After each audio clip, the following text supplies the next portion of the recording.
میں جب 9 سال کی تھی تو میرے پاپا کی ڈیتھ ہو گئی، اور اس کے بعد جب میں 11 سال کی ہوئی تو میری ماما کی ڈیتھ ہو گئی، تو پھر میں اپنے ماموں لوگ کے پاس رہتی تھی. تو جو میری مامی تھی وہ میرے سے بہت گھر کا کام کراتی تھی. ان کے بچے تھے 2، وہ بھی مجھے سنبھالنے پڑتے تھے، پورے دن گھر کا کام بھی کرنا پڑتا تھا. اور وہ اتنی دور دور شاپس تھی، ادھر بھی مجھے بیچتی تھی. کوئی گھر کی چیز لانی ہوتی تھی، کوئی گیسٹ آ جاتا تھا تو ادھر بھی میں جاتی تھی. تو ایک دن میری ایسی میری ماسو آئی، انہوں نے جب مجھے اس حالات میں دیکھا تو انہوں نے پھر سوچا کہ میں اسے ہاسٹل میں کرا دیتی ہوں. اور ادھر کے انہوں نے چیئرمین سے بات کی تو انہوں نے پھر مجھے اس ہاسٹل میں لانے کی اجازت دی. اور اب میں ادھر آ کے بہت خوش ہوں. ہم جسمانی تعلیم کے ساتھ ساتھ روحانی تعلیم بھی حاصل کر رہے ہیں، کیونکہ جب میں ادھر ہوتی تب مجھے کوئی کلام کا نہیں پتہ تھا. اب ادھر آ کے ہم بائبل اسٹڈی بھی کرتے ہیں، اپنے ٹائم پر دعا بھی کرتے ہیں. ادھر آ کے میں بہت خوش ہوں.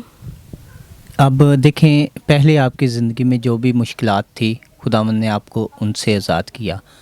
اب صحیح بتائیے گا، یہاں کے جو چیئرمین ہیں یا پھر ایڈمن آفیسر ہیں یا جو بھی دیکھ بھال کرتے ہیں، اس جگہ پہ کسی قسم کا کوئی مسئلہ مسائل تو نہیں ہے آپ کو؟ نہیں، ادھر آ کے بہت میں خوش ہوں. خوش ہوں. جی. دیکھو، میں آپ کا بھائی ہوں، میڈیا پرسن ہوں.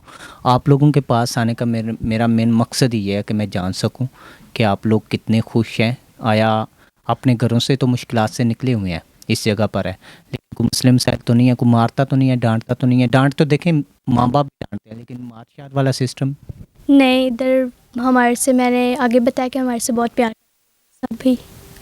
چلیں، بتانا چاہتا ہوں کہ بیٹی کے پاس بیٹی کی بائبل مقدس پڑھی ہوئی ہے.